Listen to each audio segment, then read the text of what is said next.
Yeehaw! It's like... Good evening. Last week we apologise for the repeated mentions in the previous week's show of the Odyssey testing that has been undertaken because of the distress that this may cause pilots, commanders who, through no fault of their own, are unable to join in with the shenanigans, and just like poor children standing outside the restaurant in the cold, can only stare in through the window, watching the warm, comfortable patrons inside indulge their desires, and when only very occasionally a favourable breeze may enable them to catch a waft of what might be a pale reflection of the joys that lie just on the other side of the invisible barrier. We realise that we may have compounded this anguish last week, and as we continue throughout the show to talk about Odyssey with a seeming lack of concern for our listeners, we are sorry. We know we haven't got a leg to stand on, or rather you don't. All of this is a step too far, but we just can't walk away from it. Apologies again. They, not me, they can. It's us that can't. But we're trying to improve. A journey of 1,000 light years begins with a single step, and we're aiming for a change of pace. Once we get into our stride, we'll be stepping up to the mark in all walks of life, but until then, we shouldn't try to run before we can walk. So for this week, your show will be the usual pedestrian stuff, starting with this. Our mics are live.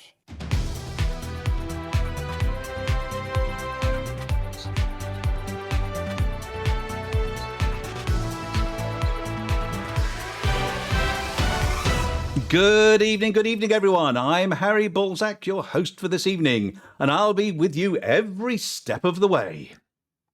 I'm Wilma Fingerdew, and I can talk the talk, as well as, of course, walk the walk. I'm Juan Kerr, and I'm well known for my two-step. I'm Norma Snookers, and I like to walk on the wild side. I'm Mia Harkness, and you are all going to suffer for this one day. Enough of standing around. Let's get on with the news. Beware men with oddly shaped balls. We're in the pink. Problem strikes Cecil Tribute Band. Like everything else he does, Van Tian takes spacewalks too far. All the fun of the unfair.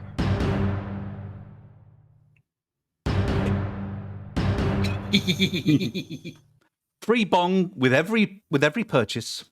Where am I? It's me. X marks the spot. That'll be all right in the edit. Yes, X marks the spot. Seamless. The route to the Hesperus is a dredger map.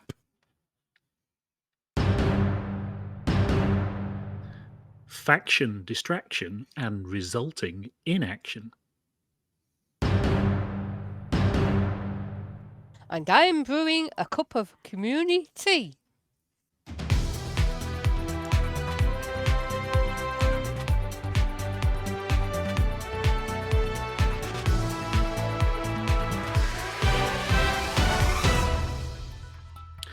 Sports fans are excited this week after the spontaneous invention of a new sport.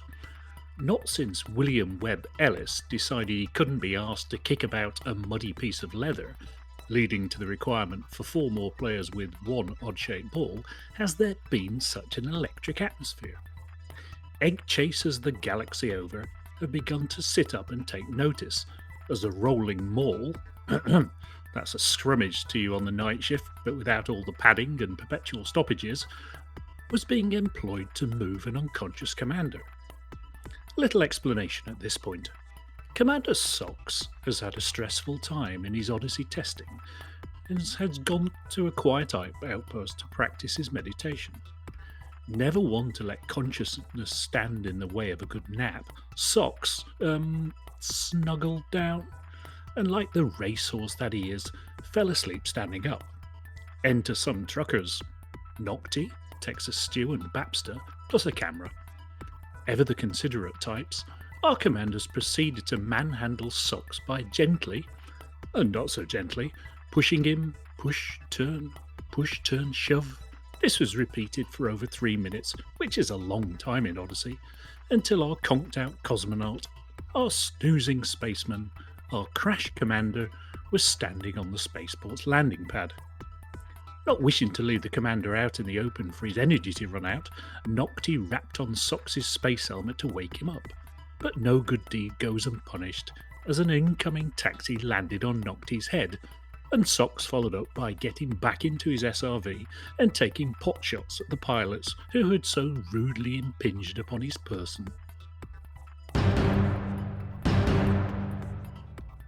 The Galaxy's paint stores are going to have to stock up on a lot more pink paint, and the Galactic Bonkers Index has gone up to an all-time record high following the announcement this week of the return to the galaxy of the pilot of the Pink Wafer, the ever-voluble and ever-volumeful Sally. Following a short interruption in her galactic journey, 2 years? That's less than half the time it takes light to reach Hutton from Sol. The cooling community manager, the squealing squadron member, the giggling galactic denizen is back in our midst, and her Cobra displaying a greater expanse of pink than an artist's balcony in Dubai. The Cobra, that is, not Sally. Yes, everyone should stand by for incoming salvos of appreciation for their work, fusillades of supportive actions, and pink. Loads more pink. Pink everywhere. Welcome back, Sally. The reserved parking spot at the Orbital with your name on it is still available. Follow the pink landing lights. Your bar stool is being kept warm, but please don't ask how. And as Palantir said in his message, I've missed you. But you know how bad I am with fixed weapons. In a perfect example of nominative determinism, the ship Drunken Relapse, piloted, if that's the word, by Commander Wilferic, himself fueled by Erenin Pearl Whiskey, made an unexpected donation of Hutton mugs and gin into the corona of a star last week, whilst taking his eye off his ship's heat indicator for just a moment, whilst fixing himself another drink. And in our opinion, ruining a perfectly good whiskey with the addition of ice, but that's by the by. Turning back to his ever so slightly blurry console, he suddenly wondered what the lovely lady computer was saying, and surely that's not faking neat rampage, and where did all this smoke come from? Commander Wilfric immediately used his ship's voice control to do what was necessary. But unfortunately, he'd not programmed the correct response for "oh shit, oh shit, oh shit, oh shit," and he was forced to revert to manual methods, i.e. push a button. This would have been quite straightforward if someone had not sneaked into his cockpit and installed a second set of buttons, and ones that moved as you approached at that. Pausing only to light a Comitra cigar in the flame coming from his instrument panel, in a true Cecil-like venture, Commander Wilferic pressed firmly and confidently on the button to eject his cargo. Luckily, our tale does not end in tragedy. Wilferic managed to find the control for deploying a heatsink. After all, if you press every button, one of them must be right. But not before incurring the cost of replacing his cargo, repainting the inside of his cockpit, and a very wrinkled nose from the dry cleaner when he took in his flight suit for laundering. When interviewed, Wilferic said, "I have decided that the Drunken Relapse left Hutton Orbital with mugs and gin, and by all that's holy and good in this verse, it will arrive at Fort Mug with mugs and gin. I didn't start on this ludicrous crusade of mine on Boxing Day 3303, in the sadly crashed drunken mistake, just to give up now. To that end, there will be a minor delay, in much the same manner as the Supercruise flight out to Hutton Orbital is also a minor one. While a custom-built DVX, tentatively named Mistakes Were Made, it's commissioned and launched from Colonia Dream. The job is to rampage back to Hutton Orbital as quickly as possible, buy mugs and gin, and then ferry it all back to Colonia Dream, where the cargo transfer can take place." And the moral of this story? Be like Cecil. Never drink and fly, unless you're in someone else's ship. There's something strange in your neighbourhood? Have you seen a spectral arse sticking out of your wall? Did you open your fridge door only to see the incorporeal face of a big hairy oaf in there trying to eat all the sausages? Chances are that it's Commander Vantian trying to get back inside the station after one of his unscheduled spacewalks. In the bar of Newton City, no, the other one, he experienced a strange, out-of-body experience. Now, I'm sure we've all experienced this sort of thing, particularly at the bar in LaveCon, but this was different. As he leaned against the wall to support himself, he seems to have sort of, fallen through. Onlookers spoke of hearing a hollow, echoey lament accompanied by much moaning and even a bit of ghostly swearing. Local bargoer Lewis Knocker swears he heard Vantian say, "No, my pint!" as he went. Commander Flossy briefly scrambled to her rescue ship. Well, I say scrambled. She finished her chips and ordered another drink for when she got back, before heading outside to have a nosy around. Sadly, he was nowhere to be found, and staff raised the really serious alarm when he did not reappear for last orders. So please be on the lookout for him. If he floats past your window, then let a Hutton pilot know and we'll try to bring him in with a big butterfly net. Well, if he's gone solid again. Do not approach him yourself, as he may be hungry and or hungover, which makes his actions unpredictable. Hotbox commanders have been doing their bit too, by using their tea tray cum Ouija board to try to locate our hapless commander. No luck so far, but we do have a message for Moira. Granny's laser pistol is in the tea caddy on top of the wardrobe. She wanted you to have it. If you open your fridge door and find the Temple of Gozer the Gozerian there, then you will need a young priest and an old priest, a packet of Banter prayer sticks, Naga chili pot scratchings, at least one spare clone for each person, and a couple of unlicensed particle accelerators. For now though, Commander Vantian remains lost in space!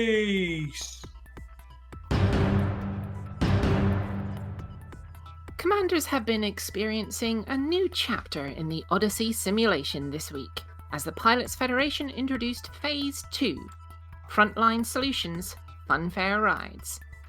Keep your arms and rifles inside the ship at all times, comes over the tannoy as your little legs dangle out over the abyss. And your pilot does a loop-the-loop, and you try to stop your brain recalling just what it was that you had for breakfast. And the fun doesn't stop there. Oh no siree, as the release mechanism finishes counting down to a random number and you gaze down at an inviting light show below, then start desperately counting in a vain bid to try to work out what the gravity is on that planet that's coming up to meet you in such a friendly fashion. We're not all convinced that it was a wise move to try and mix funfair rides with speed dating, as you are often unceremoniously dumped into the middle of a crowd of strangers. It's at this point that if this were a movie, and if the atmosphere wasn't so tenuous, that you'd notice that the piano had just stopped playing, and there would be a sound of many guns being cocked as the locals recognise a stranger in their midst, and collectively decide that all of the people at whom they've been shooting at up to now can safely be ignored, and that you're such a dangerous bastard that it'll take all of them to put you down. We believe that this scenario has been generated by the Pilots Federation as a means of road testing the filtration systems of your suit, as it whirs loudly whilst trying to remove the smells of sweat, fear, and quite frankly bio-waste. And your little arms flail back and forth as you simultaneously try to run, weave, and bob in the most ungainly display since Lou Snocker started doing Scottish country dancing on the table last New Year's Eve, just as Norma's pan caught him right on the cusp of doing something unmentionable. The Pilots Federation have attempted to add a mining simulator to the same area, but there's no safety fence.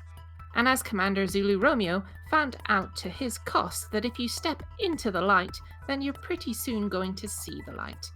There's an investigation ongoing, but honestly, if you will stick your head into something marked head remover, do not use, it's really only going to end one way. When contacted for a comment, the Pilots Federation said, "This is not just a funfair. This is an alpha funfair." When pilots managed to decipher the space beacons that led them to make a recce of the Hesperus, they encountered an unexpected extra ship. That of one of the giant space dredgers, converted megaships that have the galaxy's largest Mr. Dusty on the front, sucking... Now, don't be awkward and ask, how do they suck when there's no air in space, not even a tenuous little bit? Because quite frankly, we don't know, and we don't care, because these suckers suck up debris from the area. Now, don't get short and nip to the space toilet if you're piloting in the vicinity of one of the behemoths. Otherwise, you're likely to find out that you're suddenly going to be signing on for an involuntary diet plan as you lose weight. All of it. As you're sucked into the maw of the dredger and your component atoms used to create raw resources for the thousands of people who live on them. The people aboard the dredgers aren't the sort to enjoy a wine and cheese party, not even avian cheese, but like to keep themselves to themselves as they've grown accustomed to their own company over many centuries. They've also grown a third arm in many cases, but we put that down to faulty shielding in the crushing room as the ship's reactors are converted. This is not to say that the dredgers are galactic pariahs, far from it. The dredgers' intake can be used to clean up space junk, to hide bodies after one of the Dastardly Don's disagreements, and most famously to unstick the Type 9 Evergreen when it got wedged in the toast rack. Shakespeare wrote, "Where the bee sucks, there suck I," which tells you all you need to know about his relationship with plant life. But we say, where this bee sucks, make sure you're a long, long way away. I still get the feeling that one or two of you are being distracted by something or other and haven't been giving our systems the attention they deserve. I know the Hutton Helper doesn't yet work with Odyssey, but it does work for everything important, so pay attention to it. Some system states that are usually rectified within 2 or 3 days are running for a week, with the consequential drops in influence and rises in factional squabbling. So get in quick where you see there's a problem and deal with it. Epsilon and Indy, yes, our biggest, shiniest system, has been suffering from an outbreak for a week. With 4 stations offering large pads, there's ample opportunity to work for the glory of Hutton, make a fortune in credits, and even pick up 16 tons of Indy bourbon on every trip as a tasty little livener. During the week, a 5-day period of civil unrest was quelled in Wolf 359, as were the pirate attacks in PSPS-LF2 and Hill Pass Psi, so well done to those commanders who took the opportunity to test fire their shiny new CG railguns against pirate hulls. You just can't beat a bit of super penetration, can you? However, the surviving pirates have moved into Haghole and LP 532-81, and I'm sure some further testing would hone your targeting skills. Despite the distractions, 3 systems are marginally below 40% this week. The usual suspect, Barnard Star, has 50% of its influence locked up in minor faction squabbling. Wolf 359 is starting to recover after the period of civil unrest, and Wolf 1481 has been suffering from a general decline in influence. At the top end of the Hutton System League, 8 systems are above 60, but grossly overachieving for the second week in a row with over 80% influence is LP 532-81. It appears that last week's cleaning duties in Cubicle 3 did not have the desired effect, so let's have another lesson, shall we? Expansion was triggered from LP 532-81, and we are still waiting with vague curiosity to see which system we have expanded into this time. Hopefully not another misfire like the last 2. Well done to those commanders who lent a hand to fight for Tulfa Electronics Corporation in Lord 26 against Hutton. Particular mention goes to Commander Rincewind Cymru, whose efforts were key in withdrawing Hutton from the system. Alvin has gracefully and mercifully issued you a pardon for your misdemeanours, as they were in a noble cause, but added dryly, "Try not to make a habit of it." Just a moment before I get to the Colonia hankygram, I've just been handed a note. We have some breaking news. Hutton have expanded into the Caddy system and war is pending. There are no player factions present in Caddy. There's a station with large pads, and it has a name that'll prompt no end of poor gags about tea. Alvin is having a nap right now, we shan't disturb him, so hang fire until he's given it a good sniff and we have received the tail wag of approval. In Colonia, Grand Viceroy Hankey requests that Colonia-based truckers hand in bounties in Doriso, run missions in Doriso and Tyr, and bring food and machinery to Dola Depot in Tyr to fight the infrastructure failure which is occurring there. We still need to lead Hotel Carcinanari, where complaints have been received about defacement and damage to walls. Apparently, commanders have been, amongst other things, decorating, choosing curtains, hanging pictures, and generally making themselves at home. We're not staying, folks. You can check out any time you like, so spare a couple of hours to grab a couple of non-Hutton missions and lend a hand to get us out of there. So, priorities this week are: bring in medicines to Epsilon Indy's large pads to help relieve the outbreak and get the commodities market running again. If you want to shoot something, kill pirates in Haghole and LP 532-81. In fact, no, don't bother on the last one, it needs to lose some influence. We still need to exit Carson and Ari, so help any of the factions there except Hutton. Or bugger it all and pick wildflowers with your friends in the Odyssey Alpha exobiology field trip.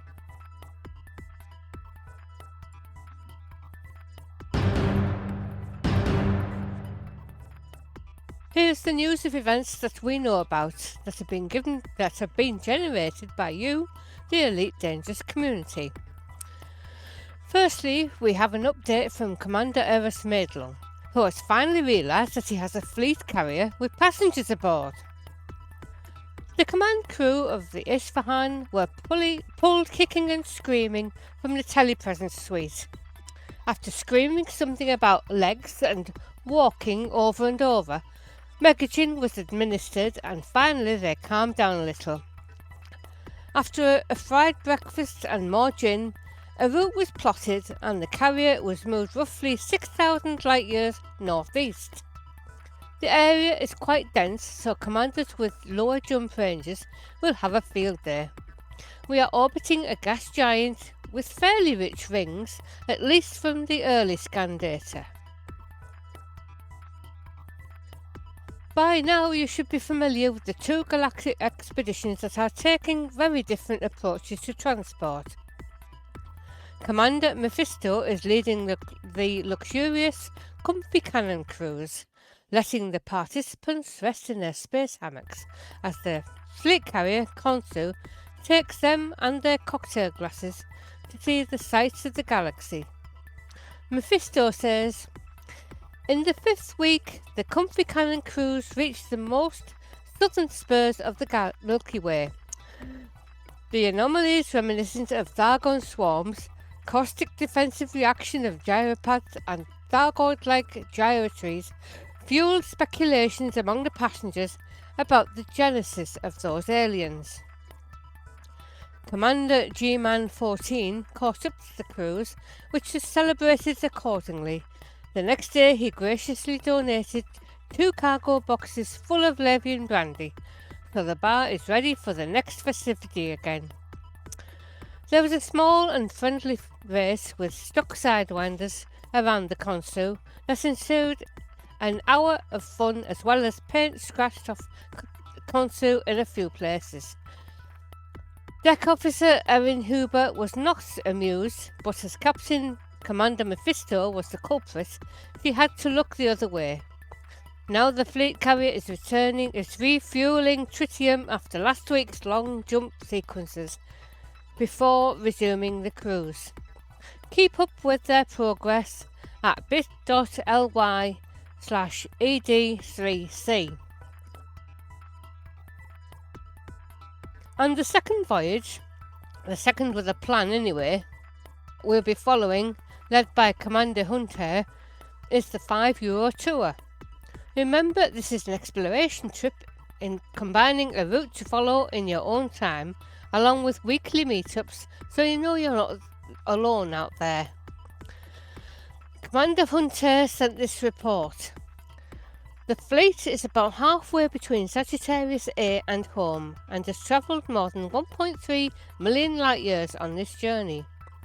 About 10 more waypoints and 15,000 light years to go. Our Discord channel had to be set to not safe for work as it recognises black holes as anuses, which are quite the opposite most of the time. We expect to arrive on schedule, which is Saturday 24th of April 3307, 1800 Galactic Time, which will be the official end of the expedition and the start of our competition. More info can be found this weekend in our Discord channel, and remember, it's at your own risk. Information on this expedition can be found at bit.ly/5eurotours. For those of you lucky enough to be taking part in the Odyssey Alpha, the Elite Races have the first of a new kind of event this Saturday. It is time for the first official multi-crew team SRV rally race starting on Saturday 1800 UTC. This is a new concept only possible in Odyssey, as is allowing physical multi-crew. Teams of 2 must sign up for this race and will navigate their way from an undisclosed location to the set finish line. A scarab driver that drives and flies their way across the terrain from start to finish.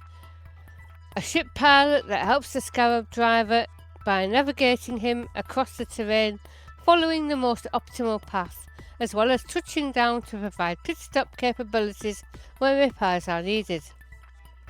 The start line will not be announced until the start of the event.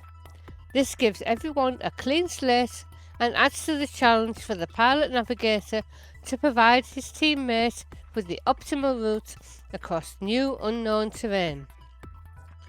Finish line for this race is Adityan B2 Starsinski Agricultural Holding, tidally locked 0.13G.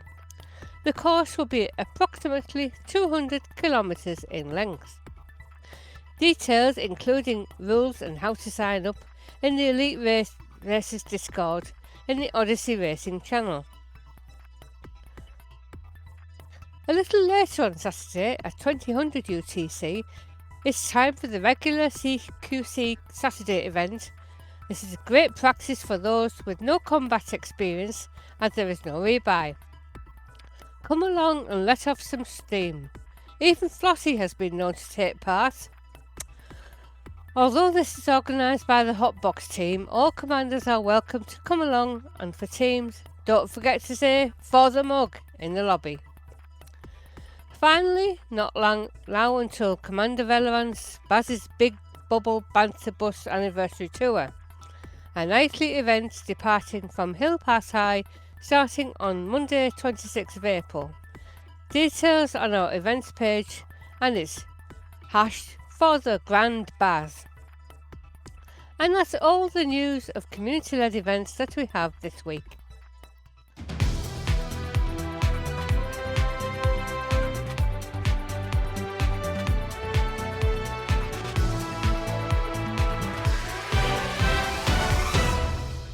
Ooh, Ooh, that was a lot. That was bumper. Well, bum Yeah. anyway. Bum was part of it. Yes. That was. So, Harry, did you get a little overexcited with the bong button again this week? I did. I was suffering from bong button bounce. Yeah. It's been hitting the bong. It's a real I pressed it twice. It's a real disease. It is. That's Harry Bong's like more bongs for your buck. I pressed it twice and it cancels, and then I have to catch up.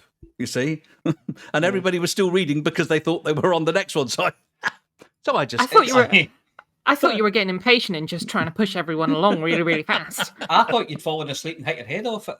Well, that's what the extra button pushing came from. Yeah. Were you putting your wine down again? Is that what it was? I'll just put my wine glass. Oh no! No. It's just water at the moment, but it's still early. It's still early. Yes. Oh, I don't know. It's getting dark outside. You're probably fine now. Yeah. No. Apologies for the bong stuff. So you'll be amazed how that sounds in the podcast. And if you're listening to the podcast, I wonder if Norm will have actually taken this bit out where we apologise for it, because if you're listening to the podcast, Nothing happened. Nothing to see here. Move along, please. Well, if you're listening to the podcast, there's Everything definitely was nothing to seamless. see. No. Yes, it was completely seamless. Nothing to see here. Yes. But it wouldn't be Hutton if everything was perfect, would it? No. It would No. seamless. We're as not it were. perfect, we're seamless. Yes. Okay, so yeah, I'm, and in the script here it says banter. We've got absolutely nothing because I haven't had time to go through and research anything today. So, what's everybody been up to that's interesting? That's that then. No, never mind. Well, that's that then. I went out to see the Hesperus and managed to feed my my crate phantom into the front of the space dredger. It was good. I was sitting there floating just in front of it, looking and going, "Oh, look at all these rocks shooting past me. That's really cool. Oh, like there's big mangler wheel things, and they're getting bigger. Oh, wait." So I kind of get mangled in a bit, and then it chomped on me a wee bit, but I managed to get away. But yeah, it was quite scary for a minute there. And I didn't know about that when we created that news item. Oh yeah, it really does suck things in. Does it move along, or how does it? I haven't seen it. Not perceptibly. I never noticed it moving. Pretty slow. It seems to kind of sit there like a megaship, which is what it is. But it kind of seems to sit there. But there's a field at the front, like in a square field, like a square cone, if you know what I mean, at the front. And that seems to pull things in. So I don't know if it's some kind of tractor beam or what it is, or whether it's using, could be using magnets or Velcro. Yeah, or suction. Could be using any of those things. But it pulls things towards it. And you can see wee rocks flying past you and things. It's really, really good. And does it get bigger and bigger? As you get closer, it's not. No, I mean, does it get bigger and bigger? Where does all this stuff go? Does it gets turn converted? Into something? It gets converted. Into Yeah, what? it's converted, of Into course. Raw materials. Yeah. It Does says it raw sell them? materials. Yeah, no, it uses them because these ships are for faster than light travel. So these are sort of generation ships. No. Well, that's what couldn't get Galnet that. says. Galnet wouldn't lie to us. They couldn't get that far out if they were generation ships. They're about 1,000 light years out. Decades or centuries, they reckon they've been going. 200. About 200 years. Which would mean 200 Oh, it proved light years. so. Sorry, they But they're beg your pardon. No, they have got faster than light, but they're probably A1 yes, size. Yes. A1 drives. Yes, so they're not going very far or very fast. Yes. No. And the other thing we're not allowed to talk about. Well, we're not supposed to talk about. Done it anyway. Don't even try it now. Just go. Do you want 3 weeks in a row apologising? Yeah, well, I'm going to get 3 weeks in a row apologising anyway. Did you read the rest of it? It's easy. I can just fade Mia out. That's all right. We'll just Don't carry look on. at me like that. I'm being faded out, everybody. Help! I'm being oppressed. Oh, if looks could kill. Prosecuting counsel will be there for 30 years. No, what? So, guys, what did you get up to in Odyssey this week? We had a bit of a team shoot 'em up on was it Saturday? One night this week. I think it was Saturday. It was. The one of the picture of 21 floating outside the window, and 21 trying to get in through the bar window in his Cobra or somebody's Cobra. I forget whose Somebody's Cobra it was. Cobra, yeah. Yeah. So it was good. It was good fun. Good fun. We took on a few high security sites in teams of 4 and shot people and died a lot. It's good fun. More pureed commanders. Yeah. Well, what I have noticed, have you seen the video that we sort of referenced in the news item about there's commander who's been going around waiting for people to come from a drop ship, and as they're falling down, he just drives into them with his ship. and it's instant death. If a shield hits, it's to death. Yeah. And I think that's going to something that Frontier are going to have to address, because it's also instant death if you touch an SRV shield. Yes, I think Arthur told me, found that out earlier on in the night's stream. When he told Bruce, "Don't run over me, Bruce. Bruce, please don't run over me. Whatever you do, be careful not to run over me." Bang. Bruce, what did I just tell you? What's that about the briar patch? Yes, I know. Yeah, it's, yeah. Yeah, and I So, think that's going to have to be looked at. Otherwise, it means I that think you're we could very fragile. Yeah, I think, well, you probably are, but yeah, I think Frontier are aware of the situation. And I You've just believe it's an just got alpha. out. You're trying to suggest that you've just got out of your sort of 800,000 ton whatever spaceship, armed to the teeth and covered in armor, and now you're fragile. Yes. Yeah. Yeah, no, but if you can't remotely control it, but as Commander You're Wotherspoon certainly found, squishy. Commander Wotherspoon found he can drive his SRV right up to the door in stations, and he doesn't get scanned until he gets out of that. It must be the gold paint job he's got on there. People, oh look, that's somebody rich. I'll let them go. Yes. Yeah, he doesn't need money. Look at that. These aren't the pilots you're looking for. Yes. Precisely. The hub of villainy is obviously Hutton High Orbital. common Yes, villainy, yes. That's the place. Yes, I think that. This is what's great about the alpha, is that everybody coming in and trying things they might not be quite so keen to do if they were losing their own real credits doing it. And It's consequence free. It's like being on holiday, isn't it? You can do what you like when you're on holiday, apparently.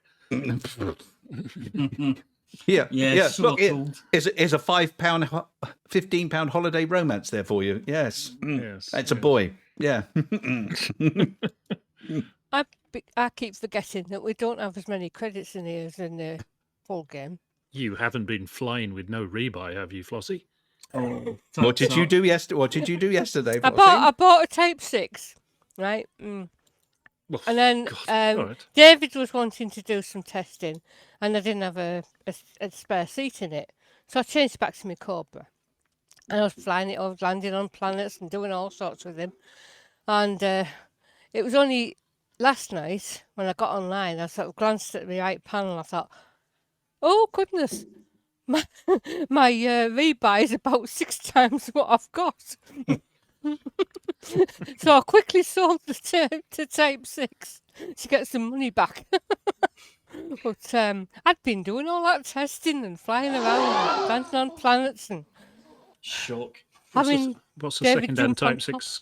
What does the second-hand Type 6 go for these days? I don't 20% know. less than the new Type Yeah, 6. it Yeah. depends whether it's in kit form. One careful lady owner. Yes. Yeah. Type And 6, Flossy. Type 6 new will cost you about $1 million. Yeah. Yeah. I think it was That's it. about $1 million. I had about $1 million to start with, I know that. Yeah. I just never thought about the rebuy. Stupid. It's one of the things I think you get used to after a while. When You you've get got used bit to of being money a and things. multi-millionaire Yeah, in the yeah. game. God, don't look at the credit balance. Oh, you're a fine one to talk. Mm. How many billions have you got, Chix? Don't know. Don't look at it. It's 70 something, isn't it? I think More I've like got. 80 I think now. I've got Yeah. 2. I've got 2 now. 2 Oh, billion. I'm up at 9. I took full advantage of the exploration CG a while back. Oh, yes, you do. Yeah. Mm. There you go. The lengths some people will go to get a patch. Has anybody been on a nature ramble today? Since we only got the opportunity today. Well, obviously, not me. No, No, well, no. not me yet. I've got some small technical issues at the moment. Because I'm a cheapskate and only bought a T HOTAS X in the early days, and I've got quite used to that now. I mean, yes, I could upgrade to a better stick, but I just know where everything is on that stick. The problem is with Odyssey, what I want to do is use that for flying my ship, and the Xbox controller that I got with my Rift for walking about. And I also want to use HCS voice packs and voice attack. And that's 3 different bindings for a controller, and you can't do that. So You just want the moon in a stick. That's yeah, what I you do. want. Yes. So what I'm finding is that I'm having to remap. I've bought a copy of Rewazd, which is Oh, software that allows you to remap your Xbox controller so that it actually presses a key.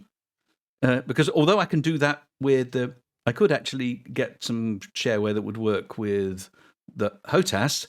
The problem is none of them deal with combination buttons.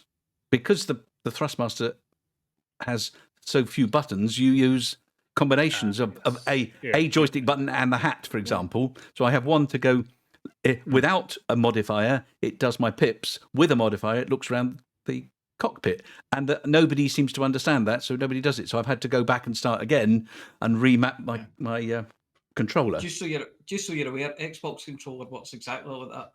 It's all combinations. Mm. Yeah, and that, I wonder sorry, Amelia, but the software like this, Rewazd, understands combination buttons because that's what you expect to do. And big boys joysticks, they don't do combinations because they have a shed load of buttons all around them. But I would buy a new joystick, but I would have to learn it all from scratch again, and I'm crap enough at this to start with. Well, I've literally just done that. So I've got a new stick, but I'm using an X56 throttle and the mouse for Odyssey. And it took literally over the course of a day. It took to put that custom bindings file. Try this. No, I'm going to go back in the bindings. Bit of a pain. That's a file I'm going to back up.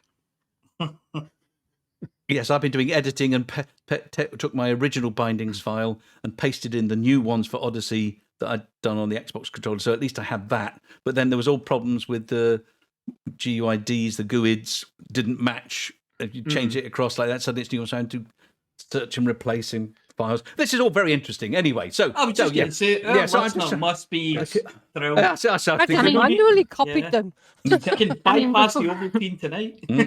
Before we change the subject too much, and I wonder who came up with the name Thrust Master. I mean, he clearly thought a lot of himself. Well, he had his hand on his stick, certainly. The Thrust Master, yeah. If it had been a thrust mistress, I might have noticed, but now you point it out, that's all the terms podcast, hands-on throttle and stick. You should ask Palantir about that. He knows where everything is on his stick. No, yes, absolutely. With my eyes closed. Hats on it. He puts hats on it. Yes, I know when to push up. Yeah. Yes. No, Orange Sidewinder saying it's hot PS is all combos too. I wonder if the Odyssey delay is because the inconsolable types don't have enough buttons. You can never have enough buttons. Yeah. Yes. Even if they bounce. Xbox controllers only get little sticks, but it has got two. Yeah. One for each thumb. One for each thumb. So, am I right in thinking we have no headlines to talk about? It's just us bantering. Yes, it's just us wittering. Pretty much is, I think. Yeah. Because normally we have this big list of stuff that we've compiled over the week to talk about. Sean couldn't be asked. And we have lots of paper here with helpful little notes on saying, oh, this is something you can talk about. This is something you can... And today we have nothing. Correct. I've been sitting here sweating in front of this keyboard all day. I haven't had a chance to look around to see what else has been going on. And, of course, with the change to Odyssey coming later on... You should have been doing the script. Yes, that would have been useful, wouldn't it? Yeah. Oh, yeah. Hang on. Let me just see what I can do. Yeah. It's been a very interesting day doing that. You'll see that's why there are very few Rare's Digest pictures this week because I ran out of time. I forgot to ask, did the Mars helicopter get away? I don't know. I thought it was supposed to have been up and about by now. It was yesterday. There was a delay announced, but I think I haven't seen it in the news, so I'm assuming not. Okay. No, there's nothing that I can see in the news out now. How's your button hand, Sean? Is it close to the button thing? It can press anything. Yeah. Who knows? Who knows what it'll press? Who knows what will happen next? Is it imminently ready to go? Oh yeah, it could be. Yeah. Oh, I've got press. Oh, that's in a different order. Oh yeah. Well, that's bored everybody. Tick.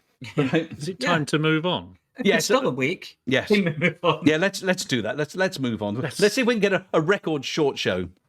So, dear listener, it's now time to sit back, burp gently, and listen to Commanders Beetlejude and Wotherspoon with their acclaimed after-dinner speaking. And rumour has it that this features a character that sounds almost identical to Commander Wotherspoon. But we're assured that this is just a coincidence, so stum.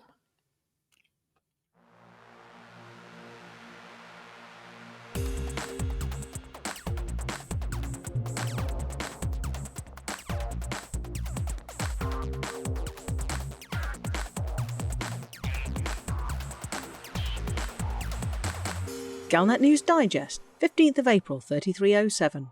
We read the news so you don't have to. In this week's news, Empire admits costly mistake. Organics wanted, as Vista opens its doors. A day in the life of a conflict zone NPC. Empire admits costly mistake. Imperial forces working to eliminate the Neo-Marlinists in the Madrid system have issued the wrong railgun as a reward, according to a statement released on Monday. The relatively small number of participants in the operation routed the NMLA, and the top 75% were awarded a 2B long-range high-capacity railgun with feedback cascade as a reward. Only the Imperial armourer forgot to fit the feedback cascade before shipping the railguns. Unable to recall the sub-specification modules, Senator Petraeus has agreed to shoulder the cost of having a whole new batch of railguns engineered and deposited into commanders' accounts at Payne Scott City in Madrid. The cost of the mistake, and of putting it right, is believed to run into billions of credits, but is unlikely to make much of a dent in Imperial defence spending. Organics wanted as Vista opens its doors. Commanders using the Odyssey Galaxy Simulator today have a first opportunity to take samples from the amazing virtual lifeforms discovered on virtual planets in the simulation and to virtually hightail it back to the virtual Vista Genomics store to cash in their virtual winnings. Not only will they be virtually paid handsomely, they may also gain virtual recognition for being the first virtual commanders to return with virtual samples of each type of virtual life. Commanders can at last take off their dirty Dominator suits and replace them with much more fitting Artemis suit, the only suit capable of holding the Dyson scanner, the only scanner that just loves to scan. It can scan up to 15 different life forms with no need to replace the filter in between planets. Simply bombard the planet with DSS probes, look for the life form heat map, log out and in again so the heat map isn't bugged, follow the signal down and get scanning. Not only that, but whenever you land on a virtual planet where no one has gone before, the opening of Also Sprach Zarathustra will ring out on your virtual in-helmet sound system as you relish making the first virtual footprint in the virtual sand, pebbles, ice, snow. A day in the life of a conflict zone NPC. Hello, I'm Dave. I work as an NPC in the conflict zone at Takeuchi's fortification in Nervi. The idea is, we're there whenever one of the players in the Odyssey Galaxy simulation want to have a battle, and they haven't managed to find 23 friends to play with. We sort of make up the numbers, right? So, most of the time it's pretty quiet. We have deck chairs round the back, and we sit out there and we have a few beers and chat about this and that, and then we get a warning that there's players incoming and there's no messing about. Hide the chairs, scoff down the last of the food, and we get to play soldiers. I wonder if these players realise just how much commotion they cause. It's all nice and peaceful down here until they turn up, and all wet behind the ears and waggling their weapon wildly. Anyway, we put on a good show for them, shooting each other and throwing grenades. We need to make it look like we're trying, but really it's only the players who can win the conflict. It's their game after all. Space COD, I think they call it. Or Space Haddock. One of them. Sometimes we need to fall out of vultures. When we're killed, we wait until the players aren't looking, then we go round the back, a vulture picks us up, comes overhead, and we jump out and start shooting again. It's sort of like reincarnation, only we do an awful lot of it. Do funny things happen? Yeah, they do. I was finishing my corned beef sandwich this morning when a bunch of players arrived sooner than I was expecting. They vaporised the sandwich in the crossfire, I was a bit upset. Mind you, that's nothing to Terry. Only half of him's rendering today, so he's a sort of half-man, half-existential nightmare. And Jeff over there. His legs have been stuck in that raised platform from the knees down for a couple of days now. I'm not sure it's good for his circulation. Gotta go now. Commander Vingtetun reckons he can solo the base. So we all need to pretend to shoot each other while he gets on with that. I'm not complaining. I could be stuck behind the counter at Apex all day. Think how dull that would be. And that's this week's Galnet News. Galnet News. We read the news so you don't have to.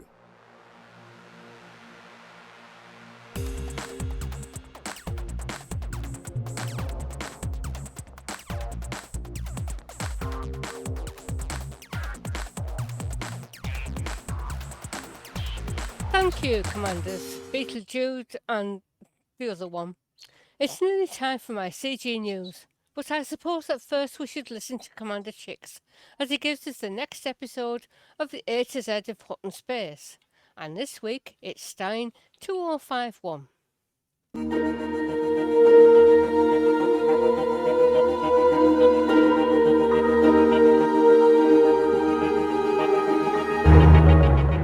In this episode of the A to Z of Hutton Space, we focus on the small but fascinating system Stein 2051. This binary system, 18 light-years distant from Sol, is situated in everyone's favourite giraffe-shaped constellation, Camelopardalis. You may know this constellation as the unintended target of the long-dead 20th century probe Voyager 1, which is, even now, crawling towards it. The probe will pass within 1.7 light-years of Gliese 445 in only another 38,000 years. Unless, of course, some commander decides to make it illegal salvage and attempts to pass it off on a black market as an ancient relic bearing gold disc. Hello from the children of planet Earth. Stein 2051 contains the sixth furthest white dwarf from Sol, but is the closest red and white dwarf binary system. Stein 2051A, the red dwarf, is the brightest star, but it is only a third of the mass of its dimmer white dwarf companion, Stein 2051b. This is one of only 3 Hutton systems to contain a white dwarf, the others being Van Maalen's star and Luyten 145-141. The white dwarf has a carbon-oxygen core and was very likely a type G star in its former life, which spanned over 11 billion years, or over 80% of the age of the universe. Stein 2051b is named for its discoverer, Dutch Roman Catholic priest and astronomer Johann Stein. It became one of the very first white dwarf stars to have its mass accurately determined using the gravitational lensing method in the early 21st century. Stein 2051b has a mass of only 67% that of Sol, so is just about half the Chandrasekhar limit, the limiting mass that determines whether a dying star will become a white dwarf or a neutron star. In either case, you don't want to get too close to these stellar remnants, as terrible things may start to happen, and whatever you do, you certainly don't want to get stuck in the jet cone of these stars. Being a white dwarf, Stein 2051b is not supported by thermal pressure, as in a main sequence star, but by electron degeneracy pressure. Note that this is very different to trucker degeneracy pressure, which is where your friends, i.e. those people you probably just met in that bar, who will encourage you to drink far more than is good for you and commit foolish acts that will land you in some degree of bother with the system authority. Jumping into the dimmer but more massive B star is rather convenient, as this is where the more interesting features lie. The red dwarf has 3 dark and dead icy worlds in orbit, while Stein 2051b has 8 orbiting bodies, including 2 gas giants, which are marginally more interesting. However, the bar remains very low. Unsurprisingly, the inner planets are unremarkable cold worlds, victim at some point to the death cycle of their star. The first planet, a high metal content world, is close in mass, gravity and orbital distance to Venus in the Sol system, but the next 5 are cold, barren, rocky bodies. The 2 gas giants lack rings but are orbited by the only bodies on which to surface prospect for materials. Stein 2051 has 2 starports, each only able to accommodate small and medium ships, as the small economy has never warranted large pads. Rennie Landing orbits the first planet, and Boeming Station sits 10 times further out, orbiting the first and larger of the 2 gas giants. No surface starports exist, but there is a small station at Grant Point, on the outermost icy canyon-riddled satellite of the first gas giant, who will discourage you from getting too close and shoot at you if you do. The economy of Stein 2051 is based on refining, exclusively from the satellites of the gas giants. With the exception of the antisocial elements at Grant Point, the entire population of 125,000 lives exclusively on the 2 outposts, and a job here can certainly be considered as a hardship posting. Hutton first expanded into the system on Halloween 3303, which is inadvertently celebrated by the pirate banners at Boeming Station. The Halloween mention isn't just a cheap last-minute attempt to get a Frankenstein gag into the script. Honest.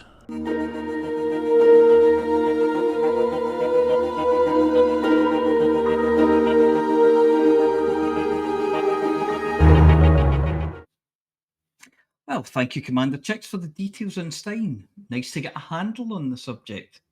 Stein? Handle? No? Forget it. Maybe you'll pay attention to Flossy with the CG News. And we all know what comes after that. It's the Hutton Sports Report by me!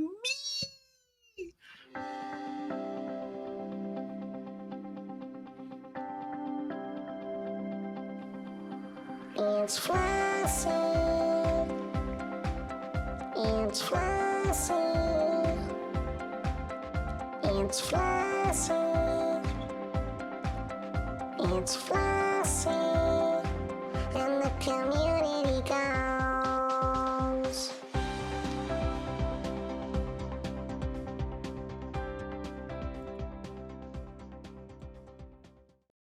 Hello, Flossy here with this week's Community Goals News.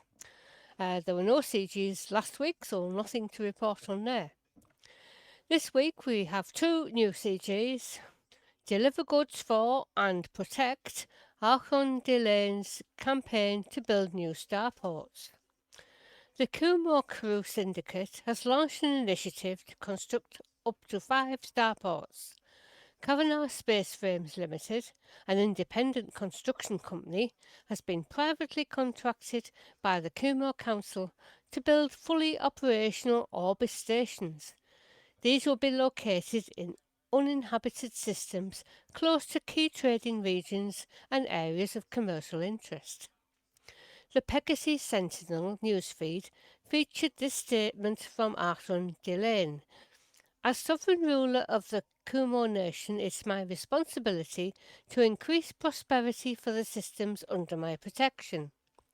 My new starports will extend our reach and boost trading of all kinds, legitimate and otherwise. I have also placed bounties on the heads of anyone who dares to interfere with my plans. The one thing we never trade in is mercy.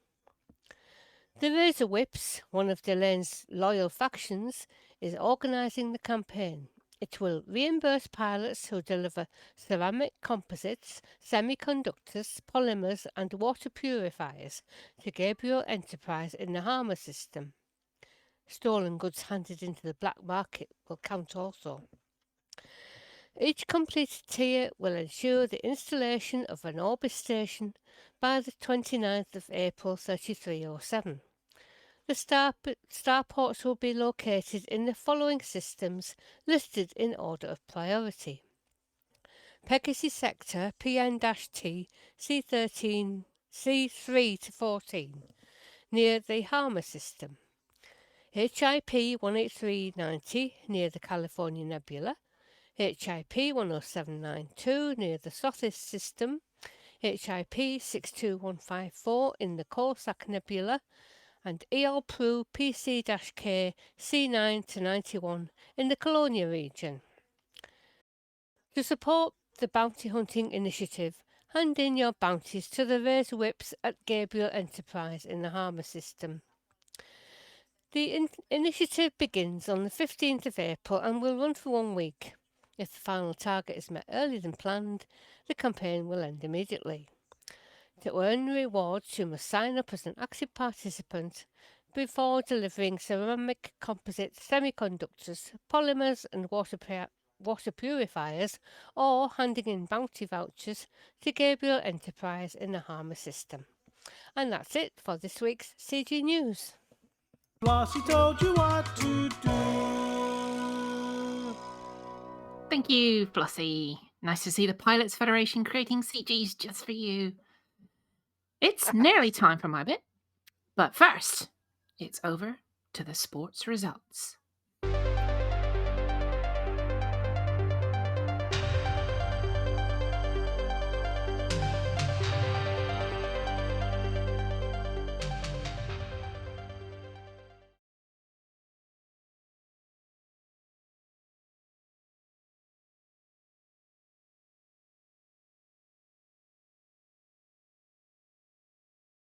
Seamless.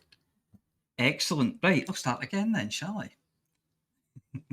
I? Welcome to this week's Hutton Sports Report. The Hutton Sports Report is sponsored by the Hutton Helper, the only third-party resource to come with a free Dyson scanner, in case you have to identify that stain on the pilot's chair. This week we have the following events. The Go Exploring, I Just Get Back special.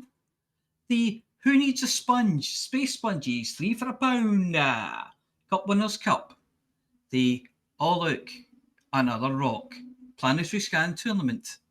The I Know He's Not Wanted, but I Did Have Spare Bullets Challenge Cup. The Space Pumpkin and Commander Potage for Everyone special. And the Sharabang Day Out to See the Weird Things Challenge. So, no making tea from space fungus, space sponges are wild, and you get disqualified if you use your Dyson scanner on your naughty bits. The classified results are A Salty Bastard, 128. Bowl of Petunias, 57. Light 027, 51. Stevie Spaceweed, 38. Noddy, 382. Seapot, 320. Calf Pabas, 2,223. Alex Zuno, 1,335. Shattermage, 1,435. Baikal, 544. Danieros, 1,649. Selmac III, 883. Creetown 2, Macabre Thistle 3. Auchinleck Talbot 1. Blantyre Victoria 3. Pippin Terriers 2. Queen of Kokari 2. Epsilon Eridani Rangers 1. Altair Eagles 2. So decals there for Noddy and Calf Pabas. Please email itookpart@huttonorbital.com and arrange to collect your Hutton decal kit, which this week consists of some space plant-based purple paint and a space loofah to apply it with. 7 Hutton runs this week, including the odd close one, but no record breakers as yet. That means that Commander Harding's time of 1 hour, 22 minutes and 20 seconds stands for another week. Are you bored? Have you sated your bloodlust and aren't interested in turning your enemies to soup anymore? Do you have RSI from swapping between laser and kinetic weapons? Does your Dominator suit need a good flush out with disinfectant? Well, then maybe you need a little break. How about turning your attention to something old and exciting? Show these mere mortals how you get the job done. How, you ask? Well, here's how. Just go to hot.folderol.com and download or sign up for the Hutton Helper before heading out into the depths of space and doing your thing. Let's face it, anything has to be better than scanning cucumber patches all day while people throw grenades at you. Well, that's it for this week. Back to Studio 5. Thank you, Mia. Nice to see some new names and some very old ones in the list. The other continuity announcers have been able to say, my bit's coming up soon during their stint at the mic. I don't have any more to read out. And Flossy pans me if I say, my bit's coming up. So, I'll just say, it's Amelia Hawke and the Galnet Rares Digest. Good evening. This is Amelia Hawke, newly promoted reporter for the Galnet Rares Digest. We try the galaxy's rarest and most dangerous trade goods, so you don't have to.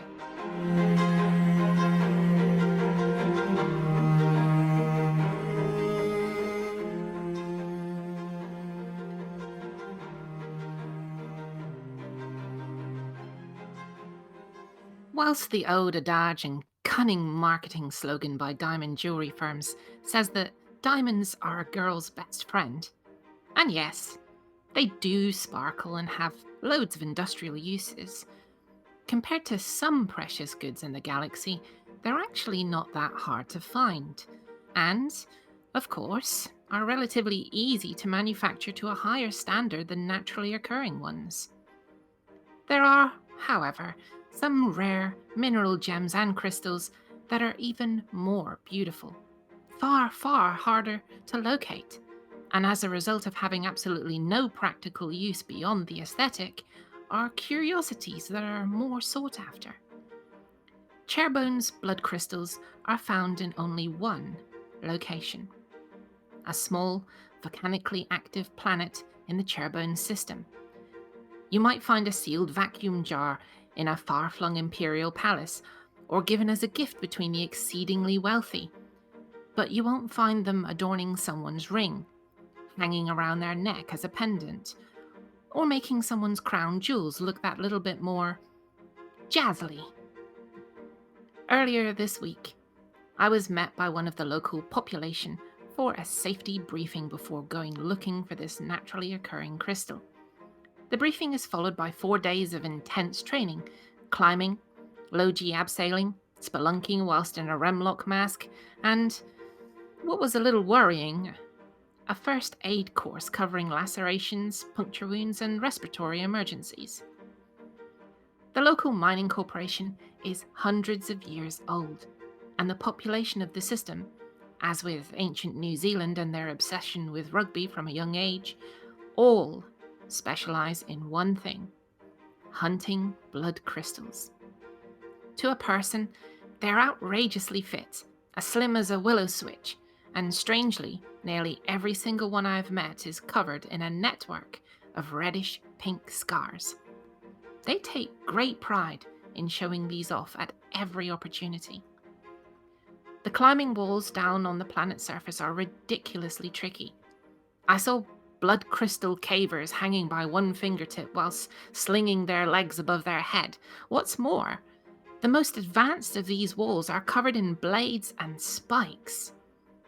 Before I cover the search for the crystals themselves, the one they have here in the reception area, under armed guard, is as tall as I am. A deep, vibrant blood red. Not the dark, dull, venous stuff, but atrial red. Arterial red. It's translucent, clear, and forms a regular geometric shape as if it was crafted rather than collected. I'm told that once collected, they're not cut or polished, just encased in a vacuum-sealed container at the point they're harvested and shown off in all their natural beauty. Our first expedition out under the planet's surface was to a recently discovered blood crystal geode. Over half a kilometre under the surface, the journey down through winding tunnels is a hard hike, made harder by the fact that we're wearing what looks like full tactical body armour and our remlocks. As we hike down, a stretcher passes us in the other direction. At our destination, we enter a small cave, and in the middle of the floor is an airlock. Our guide makes it very clear that once we enter the airlock, the air is toxic. We're asked to darken our visors, engage the audio dampening in our helmets, and turn off all lights. The airlock contains a winch and a hatch in the floor. With an only slightly reassuring thumbs up, my guide connects the cable to my suit, opens the hatch, and starts to lower me down. It's pitch black, even once my eyes adjust, but he lowers a second cable near me with a very faint light, and as he turns it up, I don't think I've ever seen anything like it. I'm hanging in midair, suspended in the middle of a giant geode, and the light is reflecting off thousands of blood crystals. Even the dimmest light is reflected in 1,000 directions. And as I bump into the dangling lamp, the noise, even though the dampening field echoes perfectly. The view is like nothing in this world. Below me is a pool that I can see bubbling away. This is a geothermically active area, and my suit readout tells me it's over 50 degrees Celsius in here. These gems have grown inside this small pocket of water and gas for millions of years. Suit sensors tell me that the air inside here is sitting at over 100% humidity, and there are trace elements within it. My guide lowers down next to me, and with a finger to his lips reaches one chainmail gloved hand over to a wall and very carefully taps with a special hammer. A small crystal comes away, which he immediately seals into a container at his belt before pushing a button to evacuate the air. He cracks off a second, and to demonstrate just how sharp they are, he slices through a strap of thick leather on his belt like it was made of tissue paper. As we go to leave, he indicates an area of the floor near the bubbling pool. In the dim light, I can see the bones of some hapless adventurers. Back up at the surface and clear of the airlock, he explains that once found, a geode is capped open, and no air from the outside is allowed in.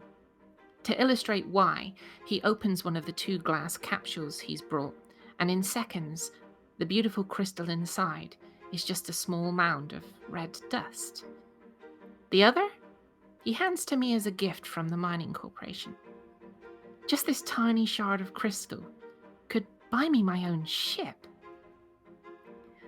The danger? Well, it seems obvious. Finding, harvesting, and returning safely with one of these is a dangerous occupation that consumes entire lifetimes, some shorter than others, of the locals.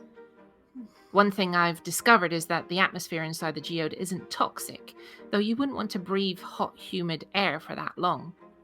But it contains the trace elements that cause the crystals to grow. Once they hit your lungs, and in the warm temperatures, they crystallize, and quite literally you'll start growing your own blood crystals from the inside. For a very short time, you'll be outrageously rich, but soon after, so will the coroner that performs your autopsy. This is Amelia Hawke reporting for the Galnet Rares Digest, and I'm enormously privileged to have seen these. Gazing into the deep red of this one back in my quarters makes me wonder how many lives have gone before to allow me to hold this simple, fragile, and ever so beautiful crystal.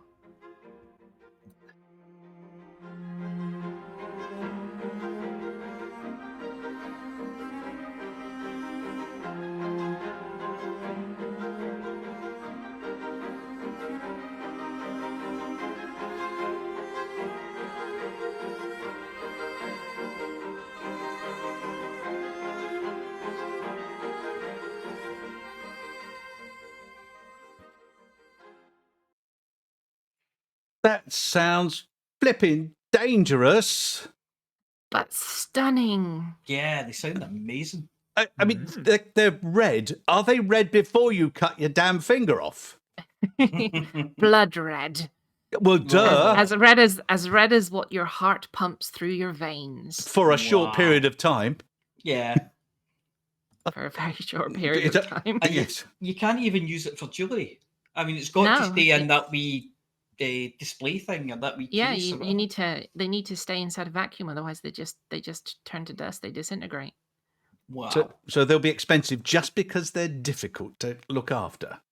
And difficult to keep, It's not like, everyone keeps a vacuum sealed container on them, No. It's like a crystalline Tamagotchi. Oh, it isn't everyone. Okay, no, just me then. All right. Just you. Just you. No, I think they're fantastic. And get somebody else to do the pulling it out the ground part. That's that's why you pay so much, isn't it? I take the same attitude towards carrots. Wait a minute. Wait, we get paid? Some of us do. Yes, it's not in money though. It's in. It's in love. Yeah. For what it's worth. For what that's worth, aye. It's not in money? Yeah. Oh. That and 10 credits will get you a pie and a pint at that special bar on the parade. And that very special bar. Yeah.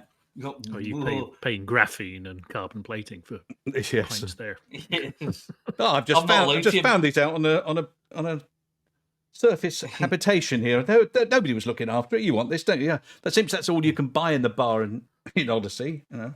I'm not allowed to have graphene yet. Too slippery. It's not too good slippery. Yeah, it's not good for me anyway. Yeah, I'll just stick to MSG and my chips.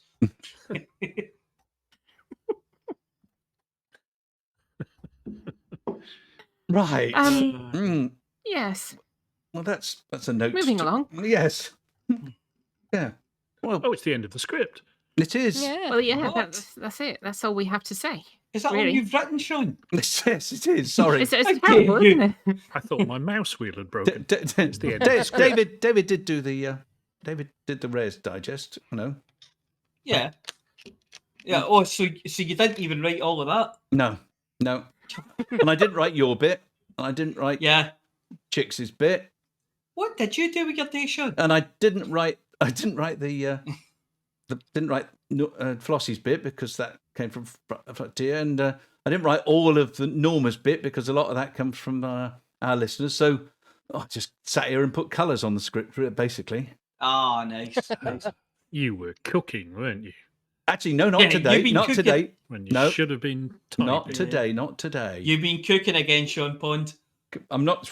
No, not the You've books. had a day not without anything. cooking. Yes. Wow. Well, yeah. All I did today was warm up some ragu bolognese, the one that I make with veal and pork and pancetta and milk. Yeah. Yeah, you got to have a bit of milk in there. Mm-hmm. Everyone calls me crazy, but it makes a bolognese sauce. It really does. Takes a good couple of hours to make all that. Yeah. That's a load of any bolognese. Yeah. Right, so let me see. You didn't do any cooking. No. You didn't do any writing. You're not even drunk. What's your excuse? I don't know. It's just been one of those days. I suppose colouring in is quite therapeutic. Yeah, and I've done a couple of pictures, but yeah, even that seemed to take a long time tonight. The life of Pond. Yeah. No, I think I would like to say a wee thank you because you did do, bits of the script at least today, and you've been at the computer all day, sweating away. Yeah, David's got the kind of brain where, and I this is not to minimise the work that he puts in, obviously, but it's easy. He can write this stuff, and for me, I have to drag it out almost like it's fingernails with pliers. He can write bollocks just as well as he can talk bollocks. I've actually watched him while he's been doing scripts. Aye. Amazing. Well, he's got the muscle memory to allow stuff to go from his hindbrain to his fingers without anything in between. Yeah. I mean, he is at the moment. He is able. We don't know where he is at the moment. No, officially, no. Unofficially, working very hard on gravity. Yeah. Yeah. And so, with those of you who've actually pre-purchased gravity will be very grateful for the work he's been putting in. Oh, absolutely. Yes, which includes me. So, yes, once I've got my all my XML files sorted out. How nice! XML files. Yes. Are they XML? Are they CSV? No, they're XML. No, I can tell XML. that. Yes, you can tell that because they're hierarchical. Right. Hierarchical. Oh, hierarchical XML. Oh, of course. Mm. Yes. Right. Yes, nice. Okay, well that's an hour and 20 minutes. That's 10 minutes longer than the shortest show we've ever done, which again was one of the ones where I was doing it and David wasn't here, right? Winning. Yes, yes. Does Well, that's anybody half the night to while away. does anybody have anything else that they want us to talk about before we wave goodbye to the listener? Has any mention been I thought it was made? one. He's doing it slowly now. He's trying to stretch this out. Well, Yes. have you got? I was just checking out. Nobody else is going to talk over No, top so me. are you waiting? You waiting for? Have you got No, something? we waited till you started. I'm then just Ben was waiting like, for the "Talk over the top interruptions." of you." Yeah. Are you timing something? It's going to be ready at 10 o'clock. You're just going to keep talking till 10 to save you having to set a timer. Yes, Trevor McDonald. Has anybody made any mention about a exobiology field trip or anything at the weekend? Because the last one was a bit. Are you all pew-pewed out? Well, You need to go and sniff the flowers for a bit. It was very short notice, the other one. I just wondered if anybody had heard any rumours. No, and I think the thing is, with Okay, it it'd be short arriving notice. today, it's we haven't really sorted it out. But I would be not at all surprised, shall I say? I'm sure that between us that we can sort something out and go and point our Dysons at something. I'm sure we will be doing something. I don't know how efficient it'll be, but yeah. So what we're saying is keep an eye out in the usual places for some weekend shenanigans. Yes, it's ideally what you need. Except the people with opposable thumbs. Yeah. Ideally, what you need is a battlefield and a space cucumber patch. You know, you could generate some interest, scan a few things, and shoot a few people. I'm going blow to some fight things you up. for this. Yes, that's it. I think you'll find that's very, very specialist. That kind of channel, very niche. Yeah. And all the time in the background, it's just playing "Where Have All the Flowers Gone?" You just shot my petunia. Ooh. Yes. You shot me in my space daffodil. How dare you? So yes, I'm sure there will be. Something, as you say. Keep an eye out. Facebook, Discord, Twitter. I'm sure that when we've got something, we will announce it as soon as we can. But basically, it's likely to be 8 p.m. UK time, so that's 1900 UTC, and somewhere in the game space. Once we've had a look round and worked out where's somewhere fun to do things. So if you're out there and you actually spot somewhere that looks like it'd be fun, do let us know.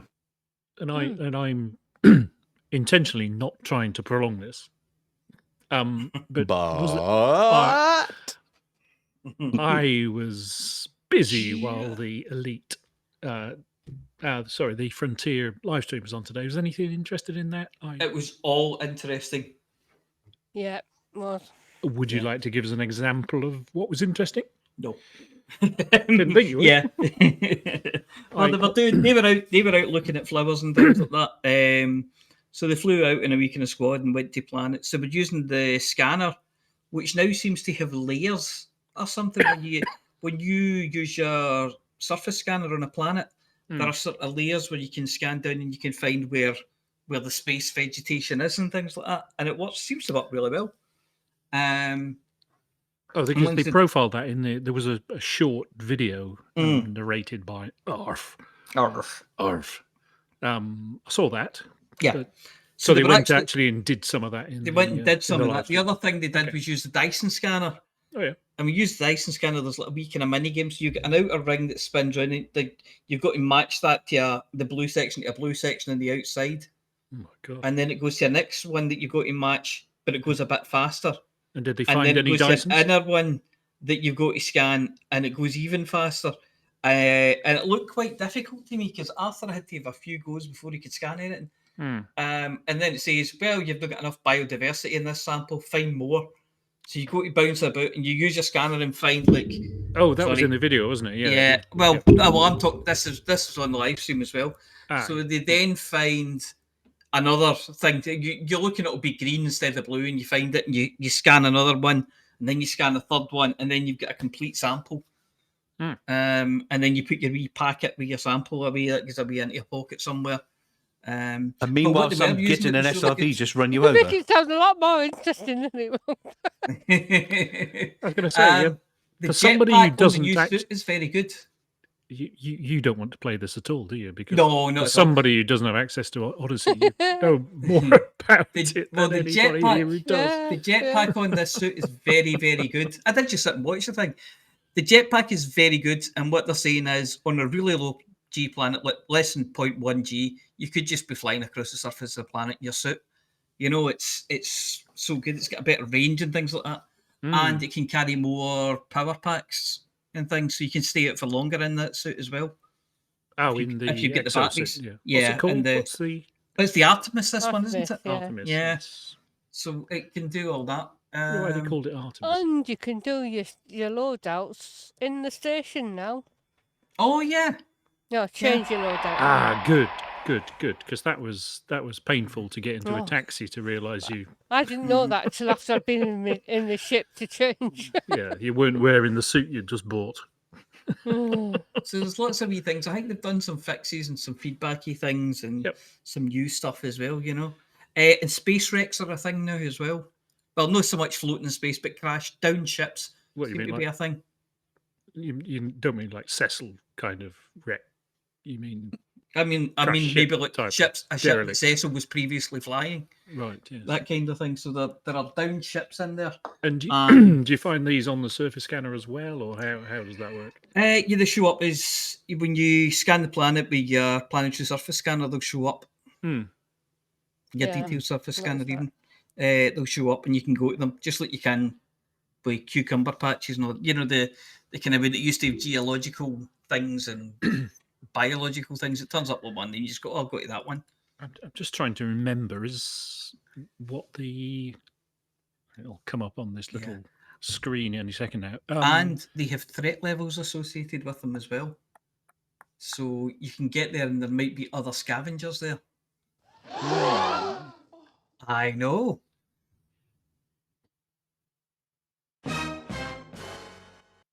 So there we go. That's what I learned today. Oh, and I got Explorer nameplates. Oh, yes. Oh, yeah. Twitch drops. Yeah. And they're not Quite purple. drops. Yes. Well, no, not yet. Well, he must have known that I was running mine in the background just to get the Twitch drop, and lost my connection, so I didn't Oh, get one. no. Anyway, Oh. never mind. If purple is anything to go by, they'll be around. Yeah, they'll be at some around point for a in the while. future. Yeah, definitely. I don't know if you can get the Twitch drops by watching the video of the stream. No, I You doubt can't, it. you No, can't. yeah, we have to watch it It live. explicitly says that. Yeah. Okay. So, Right, shall we mug this joint? Yeah. Yeah. It's nearly 10 o'clock now, so Yeah. Chix will be happy to go in a Mm. couple of Trevor's minutes. Trevor's on soon. Yeah. 2 minutes. Good evening. So, I think, Amelia, would you like to lead the choir, please? In a rounding For chorus the of... mug! For the mug! Did you thank the listener? Thank you, whoever you are.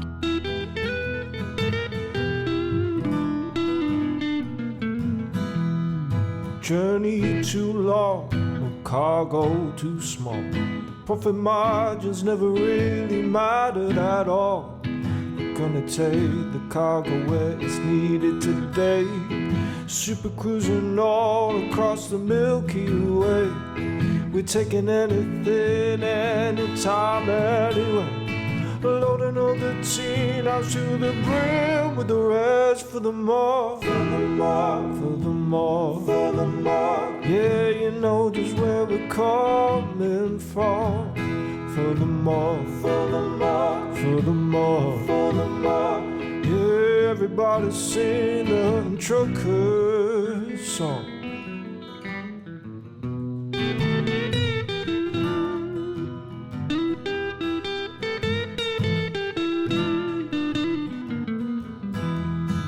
Flossy always seems to crash into the sun. Skibble lies the pilot on the Xbox One. Alvin out the frame, you know he leads us well. Trucking across the galaxy, now everybody out. For the more, for the more, for the more, for the more. Yeah, you know just where we're coming from. for the more, for the more, for the more, for the more. Everybody sing the Hutton Truckers song for the more, for the more, for the more. You know just where we're coming from. For the more, for the more, for the more, for the more. Everybody sing the Hutton Truckers song.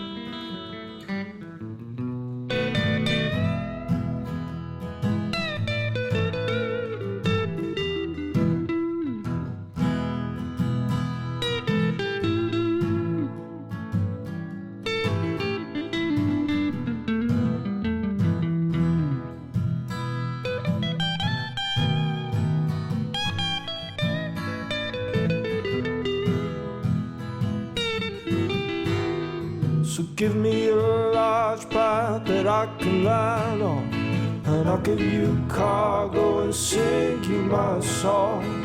No point 22 light years to go, cruising to no journey too long, no cargo too small. The profit margins never really mattered at all. We're gonna take the cargo where it's needed today.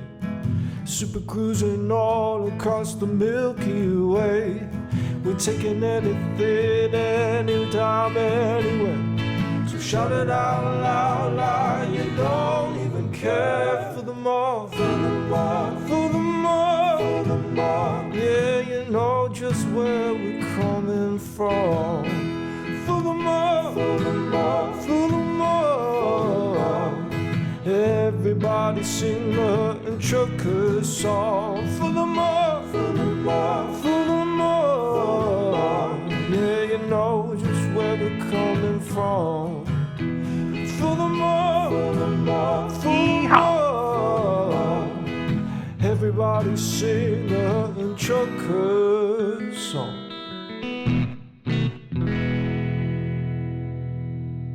Ladies and gentlemen, that's the end of the show. Everybody's buggered off now, so why don't you bugger off?